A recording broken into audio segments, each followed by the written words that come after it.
Sr. Padre Jardim, o tema da pobreza está na ordem do dia, pelos maus motivos. Por data, a Fundação Bertelsmann da Alemanha diz que na Alemanha existem neste momento, ou este ano, anunciou 2,5 milhões de crianças em risco de pobreza. De Itália dizem que há 1,5 milhão de crianças em pobreza profunda. Na Cimeira Social do Porto, que o Sr. Padre Jardim participou, foi referido que a Europa tem neste momento 90 milhões de pobres. E a primeira pergunta para o Sr. Padre Jardim é exatamente como responsável pela Rede Europeia Antipobreza em Portugal, qual é a situação deste tema em Portugal? Muito obrigado pelo convite e pela provocação que me faz. É verdade que a Europa se tem vindo a afastar progressivamente das suas bases estruturais cristãs. E com isso se tem afastado também do critério da constituição das famílias e da família. O que eu penso que na Europa está a acontecer é, de facto, uma grave crise das famílias e da família. Eu vou, se calhar, demorar um bocadinho, mas vale a pena. A família está em crise por 2 motivos, principalmente porque a mulher europeia, a partir do aparecimento dos anticonceptivos, encontrou-se um pouco mais protegida para fazer algumas das suas leviandades e outras coisas. Por outro lado, achou que devia também participar na vida ativa do trabalho, até por necessidade de sustentabilidade. Por outro lado, não soube e não tem sabido encontrar o equilíbrio daquilo que alguns, por forma feminista de estar na vida, a par ou contra os homens na sua parte, digamos, machista. O que acontece é que a vida familiar está muito desestruturada.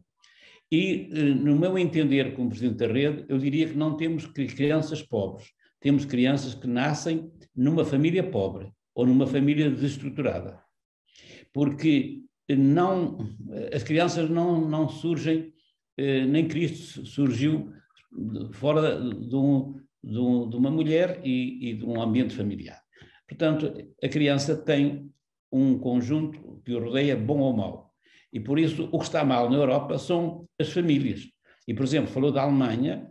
Nós sabemos que a Alemanha neste momento é um país que tem a menor número de crianças, portanto tem um problema gravíssimo do problema da constituição, da reposição da vida social. E, portanto, a Alemanha manifesta-se dessa maneira, até porque sabemos que a pobreza tem uma incidência muito significativa na parte feminina e que é muito nas famílias monoparentais, geralmente a mãe, que fica com os filhos nos braços e desaparece o pai. Esse é um outro problema que eu acho que tenho tentado entender, que não é fácil, a nível jurídico, por exemplo, porque como é que a mãe engravida e o pai desaparece? Bom, há vários fatores psicológicos, afetivos, falta de estrutura relacional e social. Depois, estes relacionamentos geralmente são muito fortuitos, são muitas vezes nascidos relações de gente que anda na droga ou por aí nesses meios, e, portanto, acontece que esses pais facilmente se libertam dos seus compromissos porque não têm emprego, porque são marginais, porque são drogados, porque são doentes, etc. Eu penso que há aqui um outro conceito que era necessário que, a nível global, fosse enfim, estudado, analisado, porque se a mulher engravida, alguém engravidou. E há que responsabilizar não só a mãe, mas também o pai. Tem que ser um ato responsável, seja quem for. E, portanto, há aqui, mais do que entrarmos numa lamentação das criancinhas, temos de ir atrás e ver quem é que a gerou, e responsabilizar quem é que a gera. Porque depois vai a sociedade, em geral, vai pagar o quarto à mãe, vai pagar o subsídio à criança, mas não sei o quê, porque um senhor resolveu engravidar uma outra pessoa e lavou as mãos e fugiu. E ninguém lhe pede contas. Ou, de modo geral, não pede. Porque ela vai dizer que não tem emprego. E pronto. Penso que este é um problema que é um problema, penso que é estrutural na vida social na Europa, que é a família. E que eu lembro muito bem ter sido acusado, a seguir ao 25 de Abril, muitas vezes dizer que quem defendia a família era a burguesia católica, porque isto era um produto da burguesia católica. Ora bem, isso é falso, isso é que o é, mas a verdade é que as ideologias estão por aí muito baratas a defender, muitas vezes, as fake news e a defender não verdades, não é? Penso que esse é um problema que eu acho que vamos ter que enfrentar, que é o problema da verdade e o problema correto da informação. Porque a pobreza, neste momento, neste caso das crianças, atinge a Alemanha, porque a Alemanha está também numa desordem familiar. E aí a Itália sabemos como é, e Portugal está como está. E, portanto, e depois quem vai assumir isto? E se não assume, que é o caso, que vejo aqui pelo Porto, a minha zona, as crianças são desamparadas, elas vão, ainda tenho aqui algumas no centro social. Então, a tua mãe não vem cá hoje? Não, hoje, amanhã vamos à cadeia visitar o pai. Bem, é bom para visitar o pai, mas para eles já é normal ir à cadeia visitar os pais ou a mãe, e já é uma forma social comum. Ora, quer dizer, o invulgar é que se tornou normal.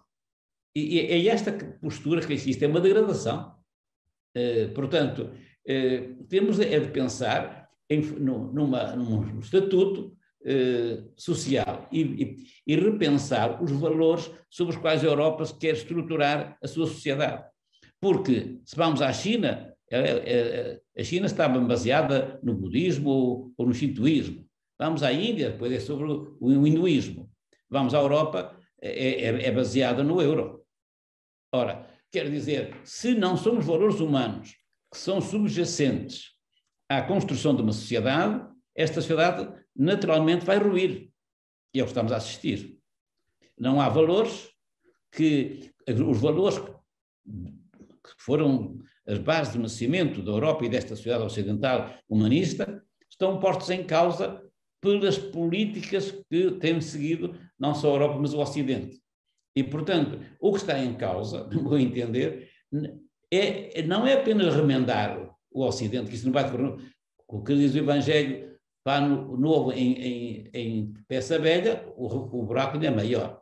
Quer dizer, pois é necessário denunciar a gravidade ou a insustentabilidade desta sociedade, como está, e dizer que é preciso encontrar uma sociedade onde a pessoa seja o sujeito e o objeto desta sociedade. Porque depois, se me permitem já agora, quer dizer, eu tenho-me preocupa confrontar a Igreja e a sociedade com este avanço tecnológico que aparentemente é uma maravilha, mas na prática está a tornar a sociedade dependente e escrava dela, não é? Por exemplo, nós sabemos hoje que está aí, já em cima da mesa, o embate com a questão da tecnologia do digital. Toda a gente vai ficar dependente do digital. Já temos as crianças com computadores, com iPads, com isto e aquilo, que em vez de ser útil, já é inútil, já provoca doença, não é? E passam horas e horas naquilo. Perdem a relação familiar e afetiva com os outros. Temos agora esta digitalização, que quem não entrar nela vai ser cilindrado, fica de fora totalmente. Então, a tecnologia, que devia promover o bem comum e o bem das pessoas, vai tornar-se o inimigo contra elas. Como também foi a grande ganância dos grandes senhores do dinheiro, que deram cabo, estão a dar cabo do planeta. Estão a explorar gananciosamente de tal maneira o planeta que o torna inviável. Quer dizer, não, quando for feita a opção de querer servir a pessoa humana, e a pessoa humana na sua integralidade. Porque vocês vejam, por exemplo, nós fomos educados, eu fui. Quem é a definição do corpo humano? Cabeça, tronco e membros. É falso. Não é falso. Isso é troncar a pessoa em 3 bocados. Que não é, nós não somos 3 bocados. Nós somos uma unidade antropológica. E hoje já não se diz isso, já se diz que o ser humano é um ser psicossocial. Já vamos noutra concepção. Mas enquanto pensamos que o ser humano é cabeça, tronco e membros, também vamos pensando que a pessoa humana é apenas alguém que é um consumidor de bens. Coitado, é pobre, precisa de comer. Vai dar a tigela da sopa. Aí é pobre, precisa de um abrigo. Não, falta o resto. Falta toda a dimensão psicológica, afetiva, relacional, de inserção numa comunidade. Enquanto não virmos as pessoas como um todo e com uma realidade profundamente unida no ser antropológico, nós continuamos a alimentar um assistencialismo que mata lentamente e que mata alegremente. Isto é, a pessoa está impedida de poder construir ou inserir-se na comunidade que faz parte. Ela não pode participar. Só pode pedir esmolas, pode ir ao albergue, pode ir dormir ao albergue, pode ir comer à cantina, mas não pode fazer mais nada do que isso. Ela não pode ter os seus afetos. Portanto, a Europa neste momento, é geradora, para mim, de desumanidade, que está aí à vista de todos, e que só a partir de uma mudança estrutural, e esta mudança é de conversão, politicamente não é possível mudar os corações das pessoas, porque a fé em Deus não é objeto político, não é? E quando for está mal. Então, penso que estamos numa fase de grande purificação e grande desafio para a evangelização, porque a pobreza, para mim, passa pela evangelização, isto é, quando todos tivermos assumido o dever de servir o bem comum e não excluir ninguém, então nessa altura sim, acho que é possível lutar contra a pobreza de uma forma a erradicá-la nas suas causas. Obrigado, Sr. Padre Jardim. Eu já volto a si para entrarmos no tema das propostas para solução e ouvir a sua experiência nos seus contactos internacionais, seja com universidades dos Estados Unidos ou com universidades dos Países Baixos, com uma fonte de saída para o problema, porque, como disse, é estrutural, é europeu, a União Europeia quer que os 90 milhões de pobres sejam reduzidos em 15 milhões até 2030, o que só por si já mostra a grandeza deste drama.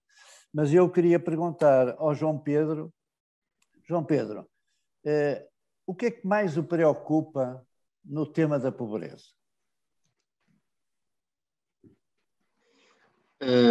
Obrigado, David. Eu também faço parte da rede EAPN por convite da secção de Lisboa, por convite do Sr. Padre Jardim, e quando aceitei, aquilo que lhe disse foi que eu queria tratar dos pobres gerados em contexto de trabalho. E esses tocam-me de uma forma muito particular, e enquanto membro da ACES, tocam-me de uma forma muito particular. Eu creio que o problema da pobreza existe como fruto, o Padre Jardim já referiu aqui alguns aspectos muito importantes e que eu também gostaria de referir. Um é o papel da família. Não há pessoas pobres, há famílias pobres, e este é um aspecto muito importante. E elas estão bem tipificadas e bem caracterizadas, e hoje em dia já as conhecemos. Portanto, a realidade conhece. Este é um aspecto. O segundo aspecto é que o problema da pobreza existe como fruto do nosso egoísmo e da nossa indiferença. Não sei, a marquise do Cristiano Ronaldo tem muito mais importância do que a pobreza aparecer na capa de um jornal. E isto aconteceu e acontece com imensa regularidade. Mas como estamos aqui a falar sobre novos pobres resultantes aqui da pandemia, o relatório da Oxfam, que é um excelente relatório, fala precisamente que este é o vírus da desigualdade. Ou seja, no final desta pandemia, os ricos ficarão mais ricos e os pobres ficarão mais pobres. Aqueles que eram os mais frágeis não têm oxigênio suficiente para sobreviver ou para ultrapassar esta situação de pandemia. E, na realidade, a forma como estão distribuída a riqueza no mundo permitiria que os ganhos que tiveram, por exemplo, os 10 multimilionários mais ricos do planeta, seria suficiente para que não houvesse uma pessoa adicional a cair na pobreza por causa do coronavírus, mas ao mesmo tempo garantir a vacinação para toda a população mundial, que esse vai ser um problema que vai surgir a seguir. Essa diferença vai se acentuar porque nós estamos felizes e contentes a cumprir com as metas de vacinação no nosso país e esquecemos que pelo mundo fora vai haver muitas pessoas que não vão ter acesso a nada disso. Portanto, há um aumento de desigualdade a nível mundial, há uma pobreza material, mas existem desigualdades a muitos outros níveis que foram impactadas. E, portanto, o primeiro aspecto é uma consciencialização e aquilo que eu vos queria desafiar a todos, e por isso estou aqui, é qual é a parte que me toca neste problema. Ou não me toca, ou não tem nada a ver comigo, isto é um problema do Estado, isto não tem a ver comigo. Como é que seria? Vocês reparem que metade da humanidade vive com 5,50 cêntimos, 5,50 € por dia. Metade da humanidade. Portanto, este é um tema muito, muito, muito importante.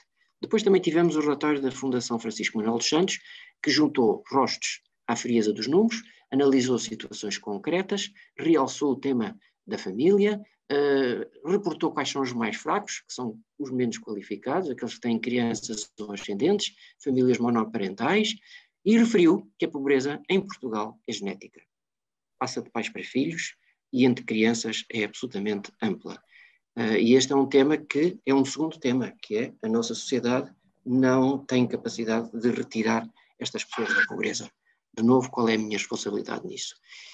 E o outro aspecto é que a nossa sociedade produz, na origem, 44% de pessoas em situação de pobreza. E este é precisamente este papel da perda da importância da família que o Padre Jardim já focou. Ou seja, 2,4 milhões de pessoas estavam em situação de pobreza e de exclusão social em Portugal, que é 23% da população total. E isto devido aos apoios que receberam, subsídios, pensões, apoios específicos e por aí adiante. Agora, destes 23%, um terço trabalha. E este é um aspecto absolutamente fundamental e que eu gostaria que a ACES tivesse uma resposta muito clara para isso. O outro aspecto é que é tudo aquilo que o Papa Francisco tem referido e que o Padre Jardim tem referido e que referiu outra vez na Fratelli Tutti, que é como promover uma cultura de encontro, como promover a sociedade do cuidado, e tocou-me muito particularmente o capítulo 2 desta encíclica, foi a parábola do bom samaritano. E eu pus-me naquela parábola e comecei a perguntar-me se eu vou passar ao lado do tema ou se eu vou ser aquele que vou mudar de rumo e que vou cuidar daquele que está caído no meio da estrada. E de que forma é que eu posso fazer? Não é para tratar de todos, não é para cuidar de todos, é daquele específico, é daquele que está ali à minha beira. E, portanto, aquilo que eu vos queria desafiar é que nós, com aquilo que temos previsto pela frente fazer, e já falarei depois a seguir um pouco sobre isso, fôssemos promotores da parábola do bom gestor, que é o bom gestor é aquele que não passou ao lado, é aquele que se envolveu, é aquele que mudou de caminho, é aquele que dispôs daquilo que tinha, é aquele que se comprometeu a voltar, a regressar, a saber como estava e por aí adiante. E, portanto, eu gostava que nós nos sentíssemos muito desafiados de que este tema é um tema que nos toca e é um tema que nos devia mobilizar a todos. Muito obrigado, João Pedro. Sr. Padre Jardim, em Serralves decorreu recentemente uma excelente conferência cujo título era Legislar para combater a pobreza e a exclusão social. Nessa conferência, a conferência terminou com a participação de deputados de todos os partidos da Assembleia da República. sem exceção, assobiaram para o lado. Ainda houve um que mostrou que, devido às políticas desse partido, tinha diminuído o problema da pobreza, quando ele está a aumentar. E, portanto, a questão que eu queria levantar ao Padre Jardim era soluções para o problema. Quem é que pode liderar este processo? Parece-me a mim, pessoalmente, do pouco que conheço, e o João Pedro acabou de tocar no assunto, é um tema coletivo. É um tema que nós temos a rede antipobreza instalada em Portugal, com o seu observatório, com os seus núcleos continentais e nas ilhas, mas tem que haver alguém que lidere o processo. E eu senti pena, esperava que, havendo uma reunião internacional no Porto sobre o aspecto social, que em vez de retórica e uma mão cheia de nada, que a presidência portuguesa aproveitasse o momento em que a Europa diz que há 90 milhões de pobres e que temos que reduzir 15 milhões até 2030, para aproveitar isso para lançar um plano nacional ou europeu, já que tem a sua presidência, mas nada vi, ou nada ouvi. E, portanto, a minha pergunta para o Sr. Padre Jardim é, com a sua experiência, vamos continuar com o assistencialismo, a máquina de quintais e reinados que existe à volta deste tema, ou é o momento de uma reforma estrutural com a liderança de quem e o contributo de todos nós? Muito bem.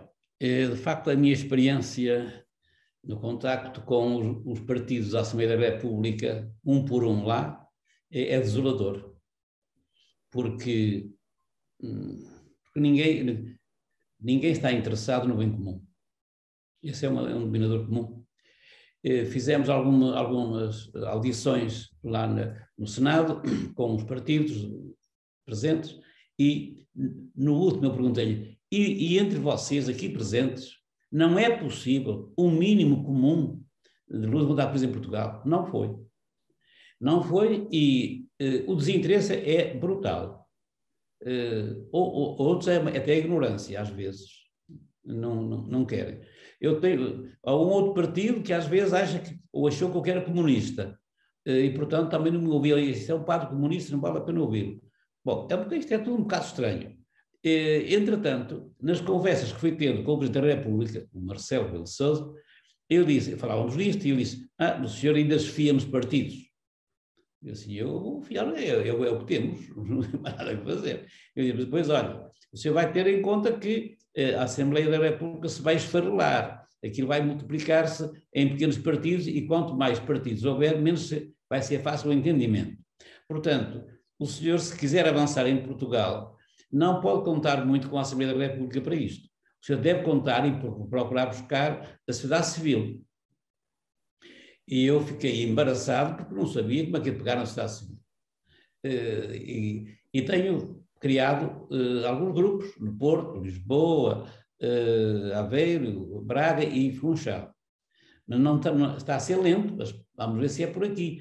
Porque depois isso precisa se multiplicar a todas as cidades ou a todos os distritos, pelo menos. A pandemia também não ajudou. Pois, também não ajudou. Mas a verdade é que é por aí que nós estamos a tentar, é pela participação da sociedade civil organizada, de alguma maneira, não é? E promovendo reflexões, debates. O Porto, que tem gente muito capaz, foi o Estado Civil que lançou essa ideia daquele debate. E a verdade foi que, como disse muito bem, todos assobiaram para o lado, qualquer técnico meu fazia o que eles fizeram, porque nenhum se dignou pegar no tema, nem pegar no tema que foi proposto, não é? Não fizeram. E eu acho que esta é a postura dos nossos partidos que defendem o seu umbigo e a sua ideologia e não defendem as pessoas. E acho que é preciso, os cristãos, estamos aqui entre gente cristã, temos de sair do nosso medo, do nosso mundo pequenino, para nos unirmos e saber ou não, mostrar que acreditamos na palavra de Deus, ou seja, na força do Evangelho, na força do Espírito Santo. Esta para mim é a base. Enquanto a Igreja, claro que neste momento a Igreja hierárquica está numa crise brutal, nós sabemos, e eu acredito, pois, que o Espírito Santo não faz acepção de pessoas, e portanto acredito que vão ser os leigos que vão onde assumir esta evangelização, e a evangelização é lançar propostas à sociedade, propostas de vida, propostas de felicidade a esta gente, porque temos que ser alternativos ao capitalismo e ao assistencialismo. O assistencialismo é a resposta de quem dá migalhas para tapar a boca aos outros. O cristão, como diz o Papa, não vive das esmolas do euro. É aquele que partilha e constrói uma sociedade diferente. Eu acho que o desafio é a todos os cristãos, quer tenham lugar na hierarquia, quer não tenham. Porque todos temos a parte mais importante, todos temos o Espírito Santo connosco. E essa que é a força revolucionária, é o Espírito Santo que há de renovar a face da terra. E por isso eu acredito que entre nós, Portugal e se calhar nos outros países, serão os leigos, bem formados e sensibilizados, que hão de assumir a gratuidade do Evangelho, ou seja, a gratuidade do amor aos outros. Uma sociedade, como o Acá falou, também o João Pedro, da economia de Francisco. Porque esta economia mata e vai pondo as pessoas de lado, vão morrendo. Portanto, eu diria, é um desafio enorme à nossa fé, se acreditamos ou não que Cristo veio para libertar a pessoa humana e dar-nos este rosto. Vós mesmos dai-lhes de comer. Foi assim que ele falou aos seus discípulos quando fez o milagre da multiplicação. Claro que a pobreza não é só comida, é direitos, é dignidade e é vivência. Hoje temos um outro conceito que me parece grave, que é preciso também desmontar, que se há aí os senhores do dinheiro, dos grandes portanto, forças económicas, que querem ser os senhores do mundo, querem substituir a Deus. Deus dá-nos a liberdade de ser filhos, mas estes fazem-nos escravos, não é? E é preciso perceber que eles não são donos do mundo, eles não são donos do sol, nem da luz, nem do oxigênio, nem do ar, nem da terra, não são. E por isso, aquilo que é mais vital, eles não são donos nem da água, também não são. Ora, é necessário perceber, e se calhar temos de denunciar todo este sistema que gera injustiça, gera exclusão, porque o assistencialismo não pode colmatar um pouco a fome ou até a nudez de alguns, mas a estrutura geradora da pobreza continua. E vamos ver que ela está a aumentar e vai aumentar, e percebemos que o bem comum não é a preocupação neste momento dos partidos portugueses, nem da nossa política. Eu estou muito preocupado com a bazuca, porque eu há 2 reuniões com 2 presidentes de CCR do Alentejo e CCR do Porto, e o do Porto, que é um homem catarato, disse: "Sr. Padre, desculpa, eu não sei nada. Nós ainda não fomos informados de nada. O senhor é o responsável do Norte, que vai ter isto tudo e não sabe, a esta hora, não está a preparar nada. Não sei o que fazer. Olha, peço-lhe que venha em setembro falar comigo a ver se eu já sei alguma coisa mais." Sim, eu acho que isto é de uma irresponsabilidade coletiva incrível. Incrível. Eu tenho estado depois com o do Alentejo, dizia assim, muito claramente: "Ó, Sr. Padre, eu tenho menos poder que tenho presidente de junta." Mas estamos a brincar aos cowboys, o que é isto?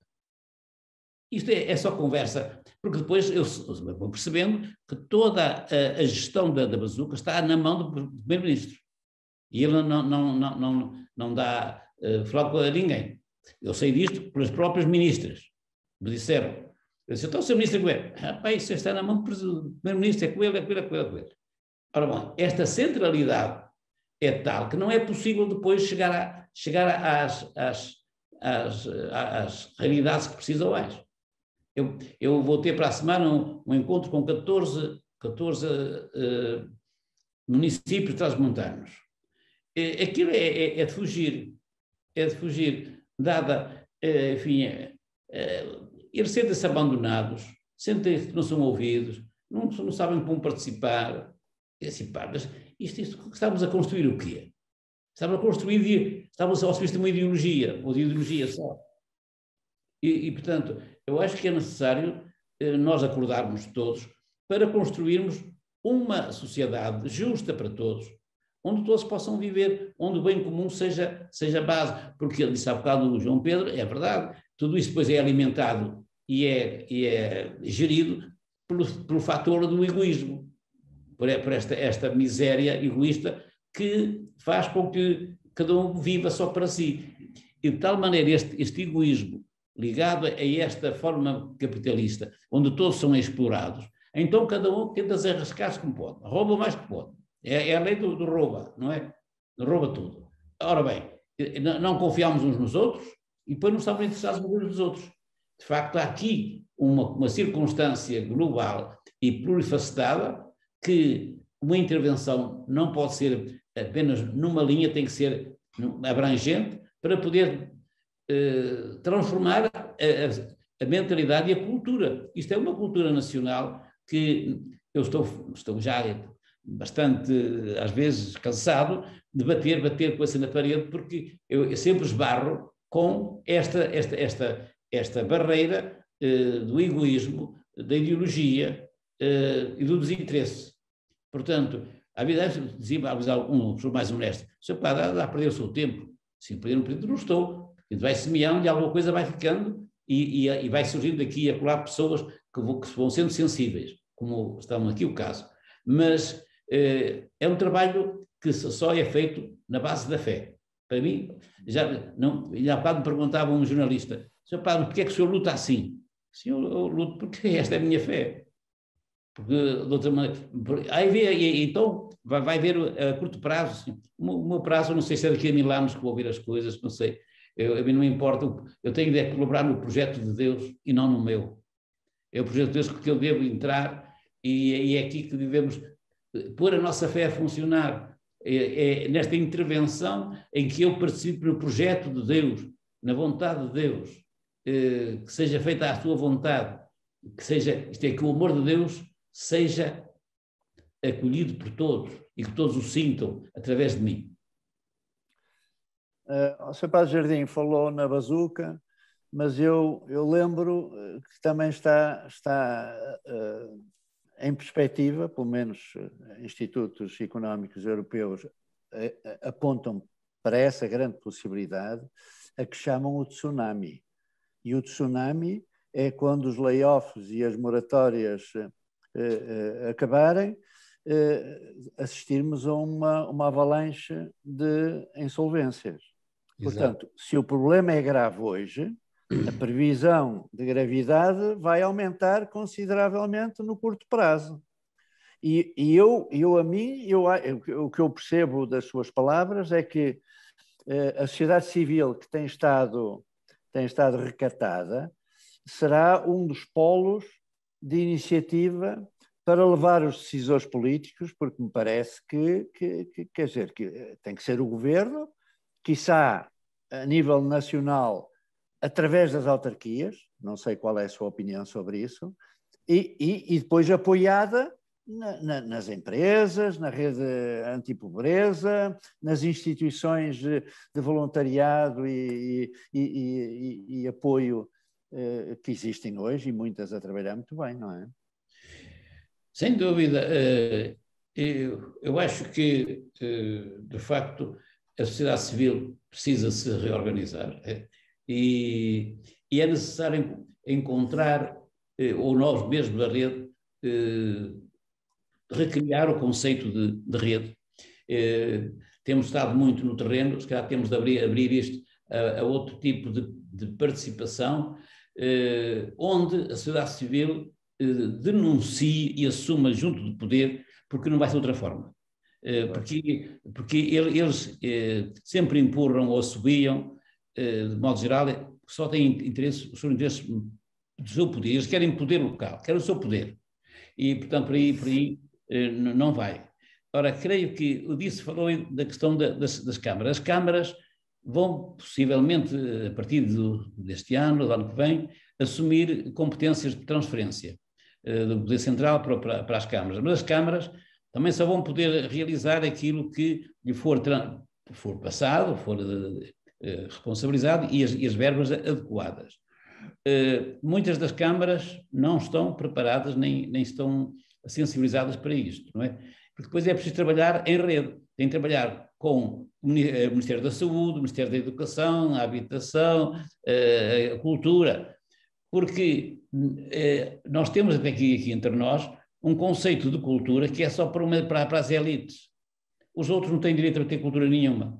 Quer dizer, queremos um povo evoluído, mas depois nós temos uma iliteracia grave. Temos em Lisboa 5,5% e aqui no Norte 10,5% de percentagem de analfabetismo ou de abandono escolar. E isto é gravíssimo, porque como é que vamos querer um futuro sem cuidar da escola? E, portanto, a Câmara tem de trabalhar em rede. E as empresas são importantíssimas, porque as empresas não só ganham, mas ao mesmo tempo geram pobres. Têm os seus lucros, mas geram pobres. E, portanto, é preciso responsabilizar e sensibilizar as empresas que precisam de rever também o seu sistema, ver como é, e se calhar se não podem sozinhos, têm que encontrar e ver as causas que geram isto, porque depois, então, uma empresa gera pobres e quem vai suprir a diferença vai ser a sociedade civil.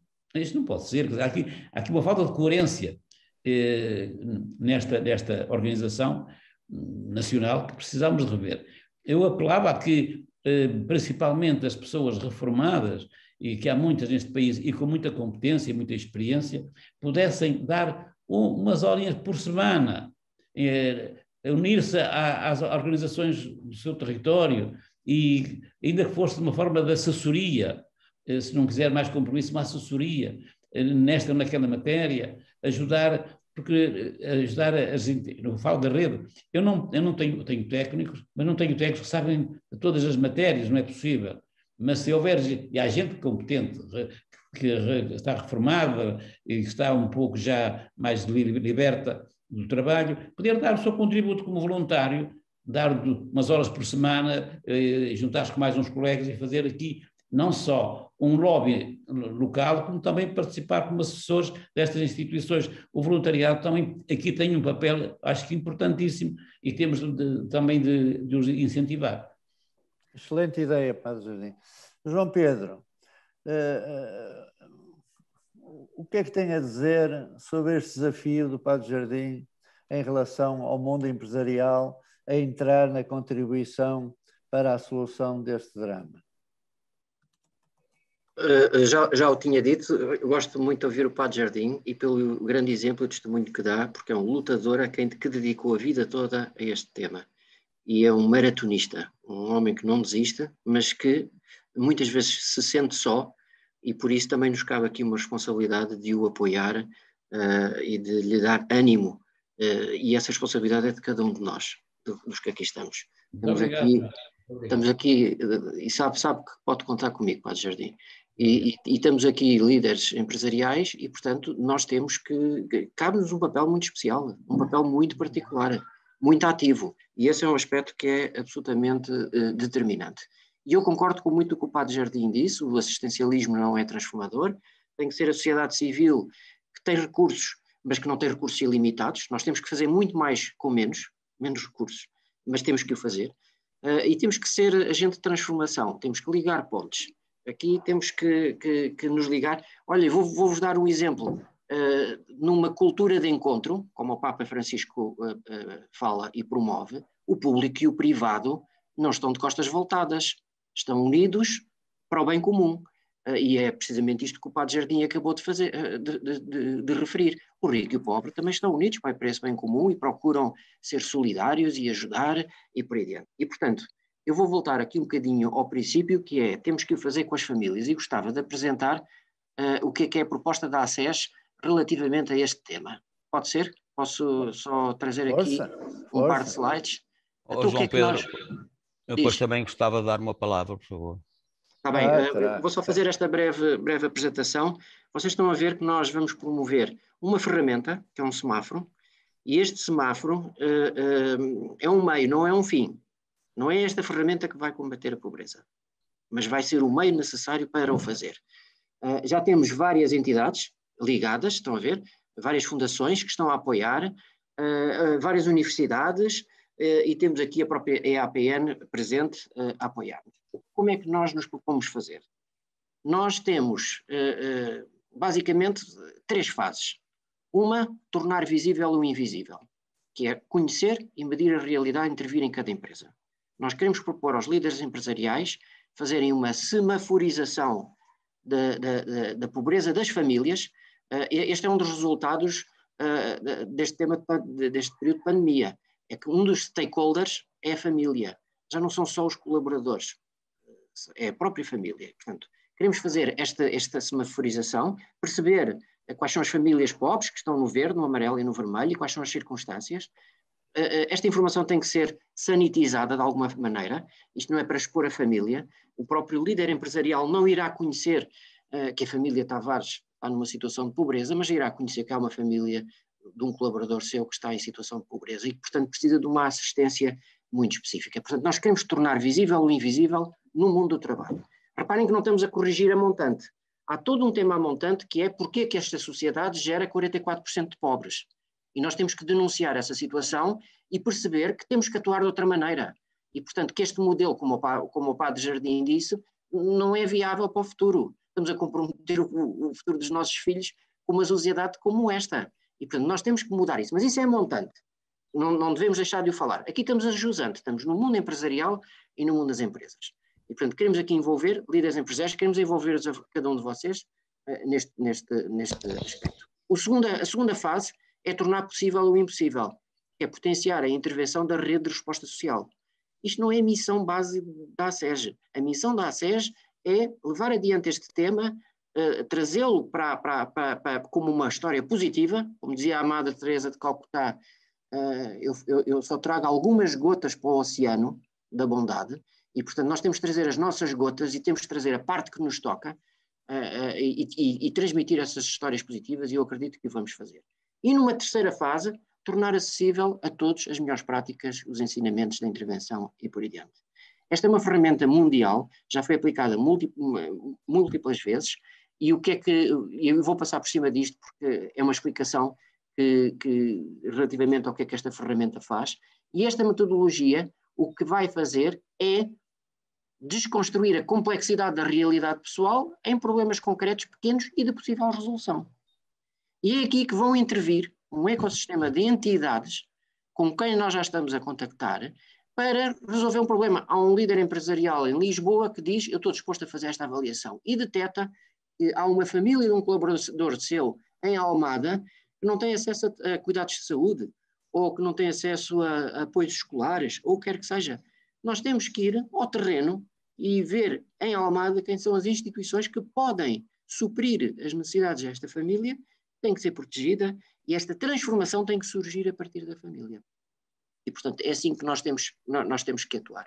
Nós, nesta metodologia, queremos cobrir a quase totalidade dos ODS, temos objetivos muito específicos. Portanto, isto não é só uma questão de despejar dinheiro, como dizia o Padre Jardim, não é só uma questão assistencialista, é como transformar a realidade da família numa nova realidade e ser a própria família o principal agente de transformação. Reparem, vamos avaliar 6 grandes blocos com 50 questões. O tema do rendimento e do emprego, que é um tema fundamental e que muitas vezes é ele originador de situações de pobreza. Como é que é a habitação e a infraestrutura, se tem acesso à água potável, se não tem acesso, se tem acesso a eletricidade, se a habitação é condigna, se não é condigna, enfim. Teremos algumas IPSS, algumas ONGs que vão trabalhar este tema específico. O tema da educação e da cultura, quais são os níveis de inclusão? Esta é uma medida que muitas vezes tem a ver com os fatores de exclusão da família no contexto comunitário. Quais são os acessos à saúde, ao meio ambiente, práticas de higiene que têm, de cuidados ao nível da saúde e por aí adiante? Como é que a família se organiza e participa na comunidade local? E qual é a motivação e a capacidade que esta família tem para iniciar um processo de transformação? A aplicação deste semáforo trouxe resultados muito marcantes em muitas organizações. E este é o tal semáforo, um exemplo dos 50 indicadores, e nós aqui vamos perceber, e os líderes empresariais vão perceber que as suas famílias estão semaforizadas a verde, a amarelo ou vermelho, há situações específicas que precisam de cuidado, há situações de potencial risco, há ações que têm que ser lançadas, e depois, para cada família, nós vamos lançar um plano familiar, um plano de ação, com medidas concretas, com ações concretas que têm que ser feitas, não só de apoio, mas também de transformação dessa própria família. E, portanto, este é um trabalho de gotas. Isto é um trabalho, não é do oceano, é de gotas. Mas eu estou absolutamente crente que, ao trazermos histórias positivas, podemos inverter um ciclo vicioso num ciclo virtuoso. E que, a partir daqui, consigamos, de facto, promover esta transformação a partir da sociedade civil. E, portanto, para aqueles que estão interessados, vocês ficam com os contactos que estão aqui, que é os telemóveis da ACES e de Jorge Líbano Monteiro, os contactos, e façam-lhes chegar o que é que vos parece, de que forma é que podem participar, de que forma é que se querem comprometer, ou comunicar, ou transmitir às pessoas conhecidas, ou o que quer que seja, porque nós, de facto, não podemos viver num ciclo vicioso de queixa, de lamúria, e de que o Padre Jardim referiu, e muito bem, que ainda ontem tivemos a Procuradora-Geral da República, a doutora Joana Marques Vidal, que deu um grande exemplo do que é responsabilidade pessoal e do que é assumir uma responsabilidade de transformação de serviço público, sem se lamuriar nem queixar sobre muitas situações circundantes. E, portanto, a responsabilidade não é do outro, é minha, acima de tudo, e em primeiro lugar. E, portanto, eu vou querer mesmo, um dia quando lá chegar, vão-me perguntar o que é que fizeste ao teu irmão, o que é que fizeste àquele que eu coloquei ao teu lado, e gostaria de ir de consciência tranquila. Obrigado, João Pedro. É um projeto fantástico e mostra bem que a sociedade civil, afinal, está viva. E eu olho para o relógio e já vejo que são 13 horas e 1 minuto. O tempo voa. E, portanto, se estivessem de acordo, deixava para pós-férias, no segundo ciclo de conferências que seguramente vamos organizar, análise de muitos destes temas para desenvolvimento noutra conferência.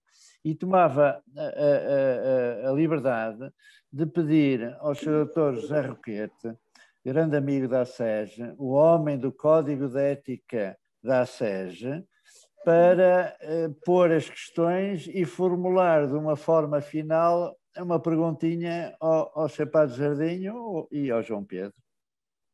Aceita o desafio? Muito bem, muito obrigado. Bom dia a todos. Eu queria talvez avançar qualquer coisa que me parece muito importante, e que é, como responsável empresarial, no Esporão nós já demos respostas às questões que o João Pedro acaba de levantar. Como é que o fizemos? Nós temos a noção de... É mais fácil, se calhar, na perspectiva de um grupo familiar, como é o caso, ter também a percepção de que aqueles que colaboram com um projeto de empresa são também famílias, portanto, não são só as pessoas, são as respectivas famílias. O que é que nós fizemos já no curso do Covid?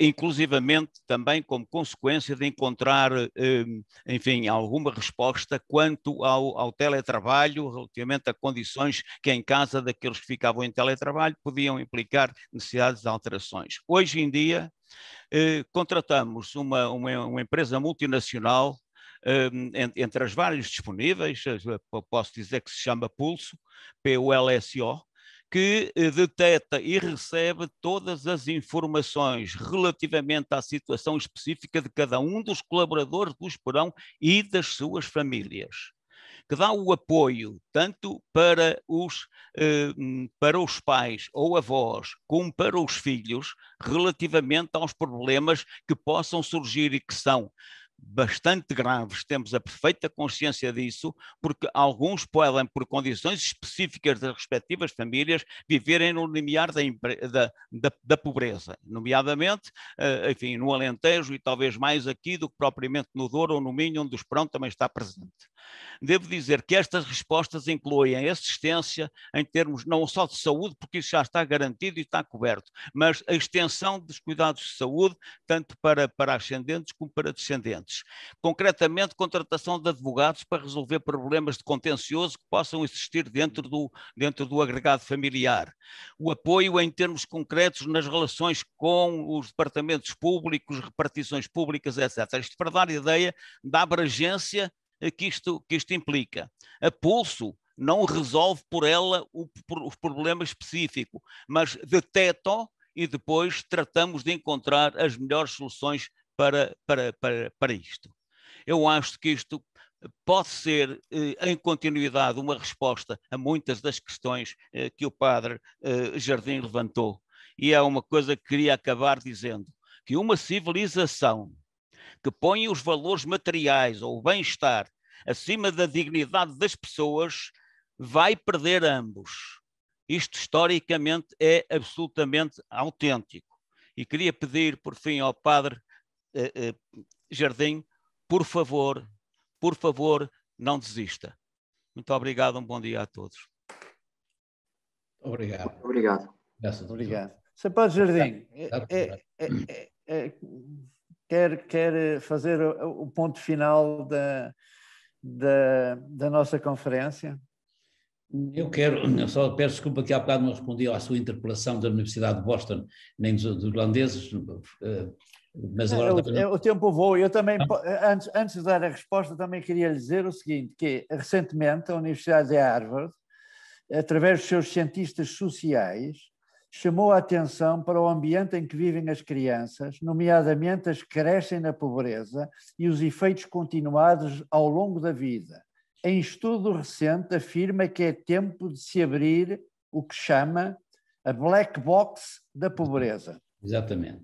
Mas como o tempo voou, só queria dizer que estamos a trabalhar um pouco também à luz da Harvard de Boston e com a prática da aplicação desses princípios pela Holanda.